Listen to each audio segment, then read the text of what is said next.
আপনারা দেখছেন রাজনীতি বাংলা, সঙ্গে আমি বিশ্বরূপ।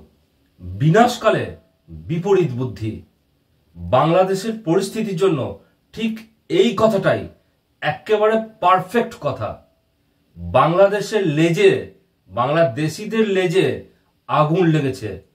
উফ, সে কি ছটফটানি দেখুন। আমার চট্টগ্রামকে ওরা বিচ্ছিন্ন করতে চায়। আমি বলছি আপনাদের সেভেন সিস্টার আমরা বিচ্ছিন্ন করে দিব। আমরা প্রয়োজনে সেই পাকিস্তানে ফিরে যাব, কিন্তু ভারতের পা আর আমরা চাপবো না। যারা মাসের 30 দিনের 25 দিন দেহটা নিয়ে বাংলাদেশে বসে থাকে আর বাকি 5 দিন মনটা নিয়ে ভারতে যায়, সেখানে চক্রান্ত করে এবং সেই চক্রান্তের এক্সিকিউশন এই বাংলাদেশে এসে ঘটায়। সে সকল উগ্রবাদী হিন্দুদেরকে প্রতিহত করার জন্য আমাদের মনে বিন্দুমাত্র সহানুভূতি থাকবে না। শেখ হাসিনা দেশ ছেড়েছে, তারপর থেকেই অগোছালো অবস্থা শেখ মুজিবের বাংলাদেশের। বর্তমানে ইসলামী মৌলবাদীদের খপ্পরে পদ্মাপাড়ের বাংলা। সংখ্যালঘু হিন্দুদের ওপর নির্যাতন বেড়েই চলেছে সেখানে। হিন্দুদের মুখ বন্ধ করতে চেষ্টার কসুর করছে না শান্তিতে নোবেলজয়ী মোহাম্মদ ইউনূসের তদারকি সরকার। প্রতিবেশী ভারতের মাটিতেও পড়েছে এর আঁচ। ভারত সরকারের বিদেশ মন্ত্রক বারবার কড়া ভাষায় সতর্ক করেছে বাংলাদেশকে, কিন্তু চোর না শোনে ধর্মের বাণী। বাংলাদেশের মনোভাব বুঝে ক্রমশ তাৎছে ভারতের মানুষ। বাংলাদেশিদের ভারত ভ্রমণ বন্ধ করা, চিকিৎসা পরিষেবা না দেওয়া, পণ্য রপ্তানি আটকে দেওয়ার মতো বিচ্ছিন্ন কিছু প্রতিবাদ করছে ভারতের মানুষেরা। হয়েছে বিক্ষোভ মিছিল।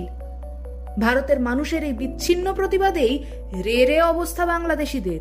বিজনেস বুঝে তারা অন্তত পক্ষে এই কথা বলে না। যারা কলকাতার সাইডে আছে বা যারা বাংলাদেশের যারা বিজনেস করতেছে, তারা খুব ভালো মতোই জানে যে এখানে যে কোনো এক জায়গা থেকে বন্ধ হয়ে গেলে এটা আমাদের জন্যও ক্ষতি, তাদের জন্যও ক্ষতি। আমাদের বাংলাদেশে তো অনেক প্রযুক্তি আছে এখন। আর আমাদের প্রতিবেশী দেশ, তাদেরকেও আমরা অনেক কিছু দেই, ইলিশ আরো বিভিন্ন জিনিস, মানে অনেক কিছু দেওয়া হয়েছে, কিন্তু তারা যদি কোনো রাজনৈতিক কারণে এটা বন্ধ করে, তাহলে এর মতো দুঃখজনক আর কিছু নেই আর কি। যদি বেশি রকম অসুবিধা হয়ে যায়, তাহলে যাদের অর্থ ভালো আছে তারা সিঙ্গাপুর, মালয়েশিয়া, থাইল্যান্ড চলে যাবে। তারা কেন ভারতে যাবে? বিদেশ নীতির প্রশ্নে ভারতের মানুষের আবেগের সঙ্গে সহমত হয় ভারতের সব রাজনৈতিক দলগুলি। বাংলাদেশের অস্থির মুহূর্তে সরকারের পাশে আবারও এক কাট্টা কংগ্রেস, তৃণমূল সহ সব রাজনৈতিক দল। Bangladesh is our neighboring country, attached with our state of West Bengal also. Sir, what we making appeal that let the government of India appeal to United Nations for sending peacekeeping forces at Bangladesh immediately. Sir, government of India is totally silent now, the reason of which is best told to them. Our appeal that let Minister of External Affairs come to the Parliament and intimate us at the latest position of Bangladesh, what is happening over there. Sir, our Chief Minister yesterday adopted a resolution in West Bengal Assembly.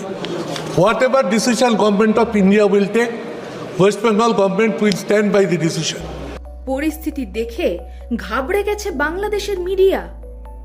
কখনো seven sisters দখল, কখনো ভারতের বাসে হামলা, কখনো গালাগালির মাধ্যমে উগ্র ভারত বিরোধিতা জাহির করতে ব্যস্ত একাংশ বাংলাদেশি। তবু চুপ আছে মোদি। সেভাবে বড় কোনো অ্যাকশন নেই। 2015 এবং 2022 সালে মণিপুর মায়ানমার সীমান্ত, কিংবা 2016 এবং 2019 সালে পাকিস্তান সীমান্তে ক্রস বর্ডার স্ট্রাইক করেছে ভারতীয় সেনা। স্ট্রাইকের আগে নিশ্চুপ থাকেন মোদি। এটাই তার স্ট্র্যাটেজি, শুধু সঠিক সময় এবং সুযোগের অপেক্ষা। তারপর সিংহের মতোই ঝাঁপায় ভারত। टेररिज्म एक्सपोर्ट करने का उद्योग बना करके बैठा हो, मेरे देश के निर्दोष नागरिकों को मौत के घाट उतार दिया जाता हो, युद्ध लड़ने की ताकत नहीं है, पीठ पर वार करने के प्रयास होते हो, तो ये मोदी है। उसी भाषा में जवाब देना जानता है।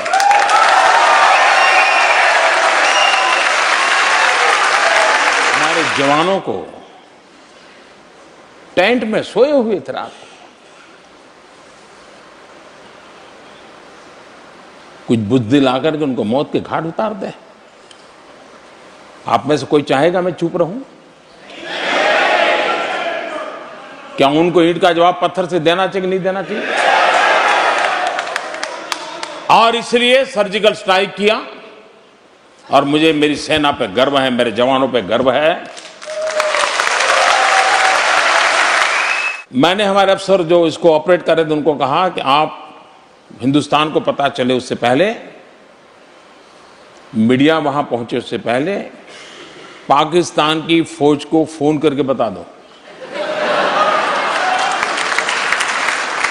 कि आज रात हमने ये किया है, ये लाशें वहां पड़ी होगी, तुम्हें समय हो तो जाकर के ले आओ। নিরপেক্ষ সাংবাদিকতাকে এগিয়ে নিয়ে যেতে ইউটিউবে সাবস্ক্রাইব ও ফেসবুকে ফলো করুন আপনার প্রিয় রাজনীতি বাংলা। দীপশিখা মুখার্জি, শর্মিষ্ঠা মুখার্জি ও বিশ্বরূপ যশের প্রতিবেদন রাজনীতি বাংলা।